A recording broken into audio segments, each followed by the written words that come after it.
police officers and Homeland Security officers, they all take oaths. Our elected officials take oaths. The President of the United States takes an oath. And most of these oaths that are taken before their duties begin to commence, the oath sounds something similar to this.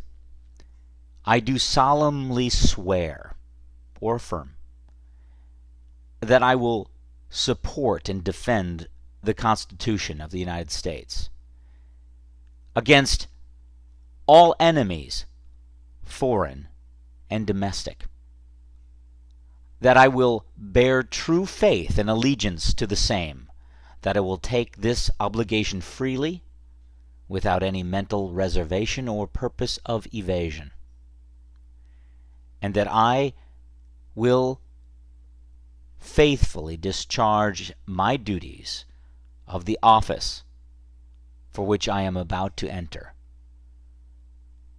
So help me God. Now, that is a constitutional stance. All elected officials and all those officers, every police officer on the beat takes that oath. And when we have constitutional violations going on by these very same officers who take this oath, we need to be severe. We need to be very, very strict when it comes to this kind of breach of service. Now, I just watched a video that really upset me.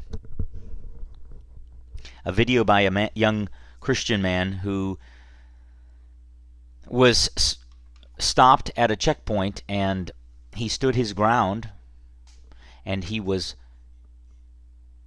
beaten.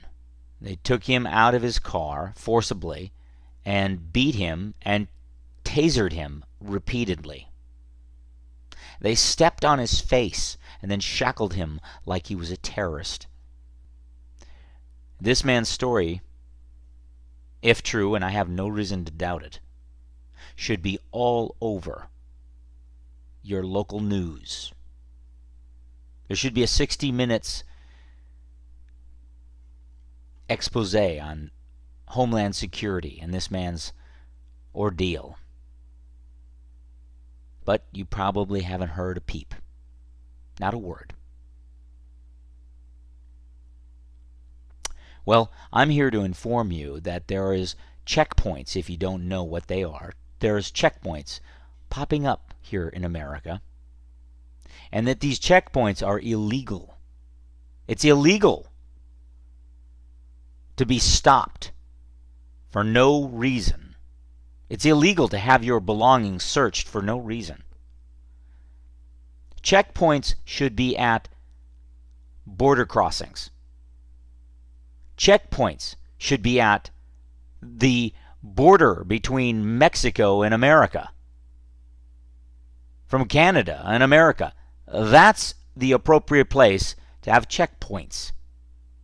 But right here in the heartland, our Constitution declares that there should not be any illegal searches and seizures of our personal belongings. Our persons should not be searched without a reason, probable cause.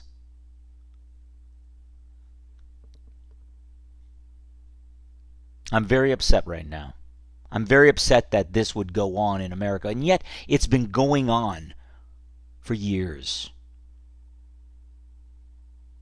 If I were a judge in this particular case, I would be very strict. I would be very, very unyielding in my declaration of guilt towards these officers that have perpetrated these crimes against this young man's constitutional rights.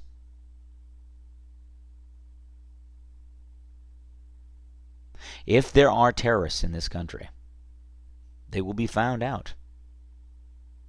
But we don't need to terrorize all of America because there's a bad apple. We don't need to slaughter 1.5 million people in Iraq because we're looking for a phantom. Our Constitution doesn't declare that we ought to have 130 military bases all over the world in other countries. Our Constitution says we can stay within these borders, within the United States of America. We can live by our laws that we have laid. We don't have to force our laws on other people. But now, the tyranny is happening right here at home. And I don't like it. And you shouldn't either.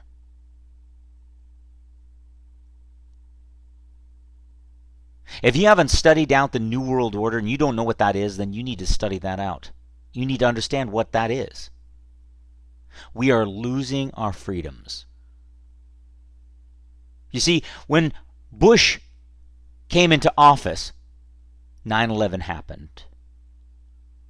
And then we had the Patriot Act, and that was signed into law and gave Bush a lot of power. More power than he should ever have, than any president should ever have. And then Obama came into office, claiming he would bring change, and yet no change has happened. He did not nullify that bad legislation, the Patriot Act. He didn't erase that from the law books. Oh no, he capitalizes on it. He didn't take the boys out of Iraq. Oh no! They're still there, and they'll be there for a long time. You know why? Because it's about oil. It's about world domination. And he who has the oil has the control. So we're there because of oil. We're there because oil is money. Because our money, right now, is practically worthless. $1 is about 4 cents. And I see pennies on the ground all the time. $1 buys about 4 cents worth of purchasing power. You should be outraged at what's happening in our country today. Men who are been given the authority to stop you for no reason at all. This is unconstitutional, and it needs to stop.